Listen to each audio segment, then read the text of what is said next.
جب میں بتاتی ہوں کہ اس نے مجھے کیسے پکڑا تھا، میری آواز نہیں کانپ رہی ہوتی۔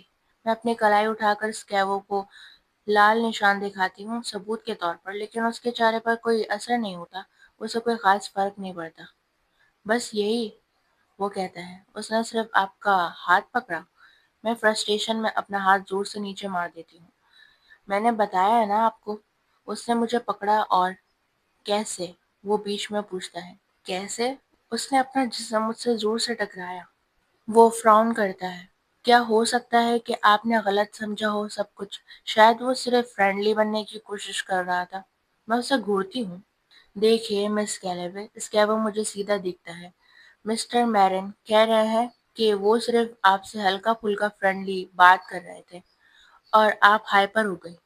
آپ نے اسے میز اسپرے کیا اور پھر اسے سیڑھیوں سے دھکا دے دیا۔ کیا آپ مذاق کر رہے ہیں؟ اس وقت میرا جی چاہتا ہے میں آفیسر اسکیوو پر میز اسپرے کر دوں اور اسے بھی سیڑھیوں سے دھکا دے دوں۔ ایسا بالکل نہیں ہوا۔ آپ سچ میں اس کی بات مان رہے ہیں؟ آپ اس کی سائڈ لے رہے ہیں؟ دیکھیے، آپ کے ایک نیبر نے دیکھا کہ آپ اس کے اوپر کھڑی تھی اور اس کی ربس پر بار بار لات مار رہی تھی۔ وہ باہر آنے سے ڈر گئی تھی۔ میں منہ کھولتی ہوں کچھ کہنے کے لیے، لیکن صرف ایک ہلکی سی آواز نکلتی ہے۔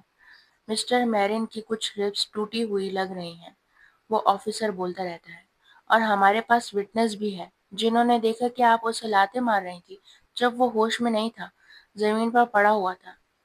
اب آپ ہی بتائیں کہ میں کیا سوچوں؟ مجھے افسوس ہوتا ہے کہ کاش میں نے زیویر کی ربس پر لات نہ ماری ہوتی، لیکن وہ اتنا ٹیمپٹنگ تھا، اور میں جانتی ہوں ربس کی چوٹوں کا درد کیسا ہوتا ہے۔ میں صرف اپسٹ تھی۔ اپسٹ کیوں تھی؟ مسٹر میرن کا کہنا ہے کہ آپ اس لیے اپسٹ تھیں کیونکہ آپ اس سے فلرٹ کر رہی تھی اور وہ ریئیکٹ نہیں کر رہا تھا۔ اس نے کہا کہ اسی وجہ سے آپ نے اس پر حملہ کیا۔ ایسا لگتا ہے جیسے کسی نے میری ربس یا پیٹ میں پنچ مارا ہو۔ میں نے اس پر حملہ کیا؟ اسکیوو ایک آئی برو اٹھاتا ہے۔ اور آپ کا ایک کرمنل ریکارڈ بھی ہے، مس کیلیوے، ہے نا؟ آپ پہلے بھی وائلنٹ رہی ہیں۔ یہ سب بکواس ہے، میں ہچکچا کر کہتی ہوں۔ اس آدمی نے مجھ پر حملہ کیا تھا۔ اگر میں نے خود کو ڈیفینڈ نہیں کیا ہوتا تو… دیکھیے، بات یہ ہے، وہ کہتا ہے، ابھی تک صرف آپ کی بات ہے اس کی بات کے مقابلے میں، اور ایک وٹنس نے آپ کو دیکھا ہے اسے لاتیں مارتے ہوئے جب وہ زمین پر تھا، اور وہی تھا اپنی ٹوٹی ہوئی ہڈیوں کے ساتھ۔ میرے پیروں کے نیچے سے زمین کھسک جاتی ہے۔ اچانک مجھے لگتا ہے کہ کاش ہم نے بیٹھ کر بات کی ہوتی۔ کیا مجھے گرفتار کیا جا رہا ہے؟ مسٹر میرن نے ابھی تک فیصلہ نہیں کیا کہ وہ چارجز پریس کریں گے یا نہیں۔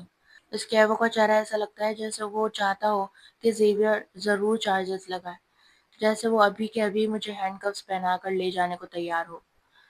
تو جب تک وہ فیصلہ نہیں کرتا، میری صلاح ہے کہ آپ یہاں سے کہیں دور نہ جائیں۔ میں اس آدمی سے نفرت کرتی ہوں۔ وہ فیمیل آفیسر کہاں گئی جو مجھے حق کر رہی تھی، جو کہہ رہی تھی کہ زیویر اب کبھی مجھے چوٹ نہیں پہنچا سکتا؟ وہ کہاں چلی گئی؟ یہ کہہ کر میں آفیسر اسکیوو کو دروازے تک لے جاتی ہوں۔ جب میں دروازہ کھولتی ہوں تو براک سامنے کھڑا ہوتا ہے، اپنے کام کے کپڑوں میں، اسکائی بلو ڈریس، شرٹ اور ٹین رنگ کی سلیکس، ہاتھ نوک کرنے کے لیے اٹھایا ہوا۔ اسکیوو اسے دیکھ کر ہلکا سا مسکراتا ہے لیکن کچھ کہتا نہیں۔ براک ایسا لگتا ہے جیسے وہ کچھ پوچھنا چاہتا ہو، لیکن شکر ہے کہ اسکیوو جلدی میں لگتا ہے اور نکل جاتا ہے۔ میں تب تک سب کچھ سنبھال کے رکھتی ہوں جب تک براک کو اندر کھینچ کر دروازہ لاک نہیں کر لیتی۔ اس کے بعد ہی میری آنکھوں میں آنسو بھر جاتے ہیں، لیکن یہ غم کے نہیں ہیں، یہ غصے کے آنسو ہیں۔ کس حق سے اس آفیسر نے مجھ سے اس طرح بات کی؟ مجھ پر میرے اپنی بلڈنگ میں حملہ ہوا اور پھر بھی میرا اٹیکر وکٹم بن گیا۔ ملی، براک مجھے اپنی باہوں میں لے لیتا ہے۔ یہ سب کیا ہو گیا؟ تم ٹھیک ہو؟ میں جتنی جلدی ہو سکا آ گیا۔ میں صرف سر ہلاتی ہوں۔ اگر میں کچھ بولتی ہوں تو آنسو روکے نہیں جائیں گے، اور کسی وجہ سے میں براک کے سامنے رونا نہیں چاہتی۔ میں دعا کرتا ہوں کہ وہ حرامی لمبے عرصے کے لیے جیل چلا جائے، وہ کہتا ہے۔ مجھے اسے بتانا چاہیے کہ کیا ہوا، اس آفیسر نے کیا کہا، لیکن اگر میں بتاتی ہوں تو مجھے یہ سب کچھ سمجھانا پڑے گا، اپنا وائلنٹ پاسٹ، جیل کا ریکارڈ، اور یہ کہ لوگ کیوں مجھ پر یقین نہیں کرتے۔ اگر اینجو یہاں ہوتا تو سب کچھ الگ ہوتا۔ میں اسے سب کچھ بتا سکتی تھی، وہ سمجھ جاتا، شاید وہ زیویر میرن کے ٹکڑے ٹکڑے کر دیتا اپنے ہاتھوں سے، لیکن میں ٹھیک ہوتی، بہت زیادہ ٹھیک۔ لیکن جب میں براک کو دیکھتی ہوں تو یہ سوچ کر ہنسی آ جاتی ہے کہ وہ بھی ویسے ہی کچھ کرے گا، لیکن ایک اچھی بات یہ ہے کہ اگر زیویئر مجھ پر اسالٹ کا کیس ڈالتا ہے تو براک میری طرف سے کورٹ میں ڈیفینڈ کر سکتا ہے۔ ہاں، یہ ہمارے ریلیشن شپ کے لیے بہت اچھا ہوگا۔ تم یہاں سو نہیں سکتی، براک کہتا ہے، اور اس بار میں اس سے پوری طرح سہمت ہوں۔ میری کار بالکل باہر پارک ہے، چلو میرے ساتھ چلو، میرے گھر۔ میرے کندھے دھس جاتے ہیں۔ ٹھیک ہے، اور تمہیں میرے ساتھ ہی رہنا چاہیے، وہ کہتا ہے۔ جب اس نے میرے چہرے کا ایکسپریشن دیکھا تو اس نے جلدی سے کہا، مطلب صرف کچھ دنوں کے لیے، جب تک تم کچھ اور ارینج نہیں کر لیتی۔ مجھ میں اب اس سے بحث کرنے کی ہمت نہیں رہی، اور وہ صحیح کہہ رہا ہے۔ اگر زیویئر دوبارہ اس بلڈنگ میں لوٹ آیا تو میں یہاں رہ نہیں سکتی۔ مجھے نیا گھر ڈھونڈنا پڑے گا، حالانکہ مجھے اس اپارٹمنٹ کا کرایہ بھی مشکل سے دینا پڑتا ہے، گیرک فیملی کے پیسے کے باوجود۔ کیا مجھے برونکس کے کسی اور بھی خراب نیبرہڈ میں شفٹ ہونا پڑے گا؟ خیر، یہ سب بعد میں سوچوں گی، ابھی مجھے پیکنگ کرنی ہے۔